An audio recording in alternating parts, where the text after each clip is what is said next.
Hello guys, welcome to our channel. చూస్తున్నారు కదా, ఇవైతే ఫ్లవర్స్ చూడండి ఎంత బాగున్నాయో. నైట్ టైం మాత్రం ఇంత పెద్దగా అవుతున్నాయి, మార్నింగ్లో ఉండట్లేదు.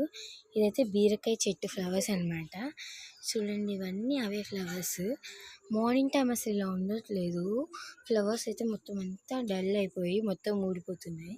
కానీ ఇప్పుడు మాత్రం నైట్ టైంలో మాత్రం చూడండి ఎంత బాగున్నాయో ఫ్లవర్స్ అయితే మనకి. చూస్తున్నారు కదా, ఎంత పెద్దగా ఉన్నాయో. నైట్ టైం వచ్చేసరికి మొత్తం క్లోజ్ అయిపోయి అసలు ఉండట్లేదు అనమాట. కానీ అటుపక్కన చెట్టుకు మాత్రం చాలా బాగుంది. మీకు అది కూడా చూపిస్తాను, ఉండండి. ఇంకొన్ని ఫ్రెండ్స్ చెప్పా కదా, ఈ ఫ్లవర్ అయితే ఇది కొంచెం విడిగా ఉంది, కానీ ఇది కూడా బీరకాయ పదిది అనమాట. చూడండి, ఇదైతే అక్కడ కాయ అయితే కాసింది మనకి. నైట్ టైంలో సరిగ్గా కనిపించట్లేదు మనకైతే. అక్కడ అండ్ పైన ఇంకా కాసాయి. చూస్తున్నారా, బీరకాయ చెట్టు అనమాట. ఈ ఫ్లవర్ వేరే ఉంది. And like, share and subscribe to our channel.